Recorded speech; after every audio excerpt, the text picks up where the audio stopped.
Now, I'm gonna start with the basics, making a warm apple crisp.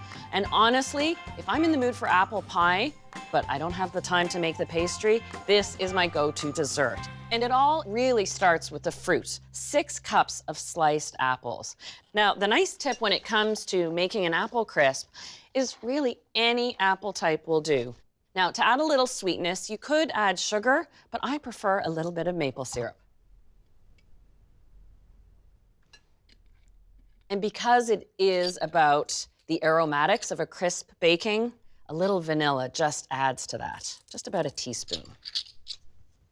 Just a quick stir, just to make sure that the apples are coated with the syrup. Now, to start on the crisp topping, which is really all about oats, brown sugar, and butter, I like to add a little something extra and brown the butter. Brown butter adds such a sweetness and nuttiness to the crisp topping, and I can tell you, it just smells incredible when it's baking. So I've got half a cup of butter, or 115 grams.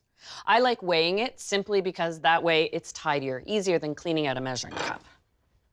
I'm gonna put this on high heat. Browning butter is a common trick to add a nutty flavor without actually adding nuts to a recipe.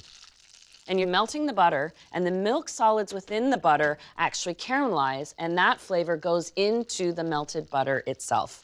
And it only takes just a couple minutes. I do actually enjoy watching it.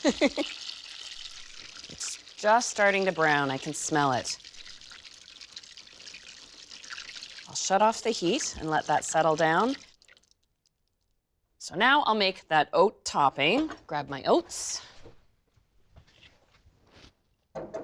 And I prefer baking with regular rolled oats as opposed to instant or quick cook that can absorb liquid too quickly.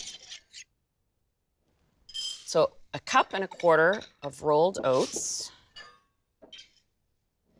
And for the sweetness, 1/2 cup of brown sugar. You want to pack that into your measuring cup.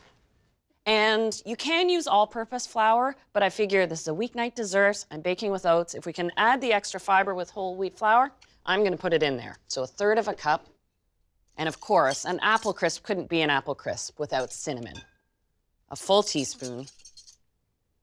And just a pinch of salt.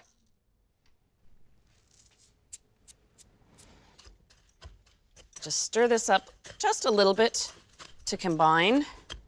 And look at that color of that brown butter. Once everything is coated, then it goes on top of the apples. All right, and I'll just spread this over the apples. Try and get it as even as possible. Before I get this into the oven, I like to put it on a baking tray. And it's a good idea when making crisps and cobblers because those fruits can bubble up and juice over the side. So you want to catch that.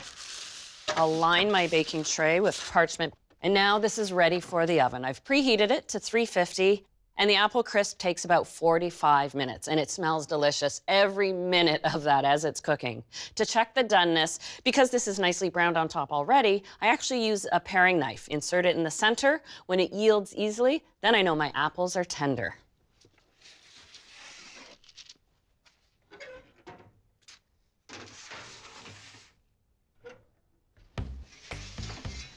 Now, I have one that I pulled out about 15 minutes ago to let it cool a little bit. I know it's hard to resist when you've got it right from the oven, but just like letting your chicken rest after you've roasted it to let the juices sort of redistribute, the same goes for an apple crisp. Let those apples sort of soak everything up again, cool a little bit, and then it's ready to enjoy.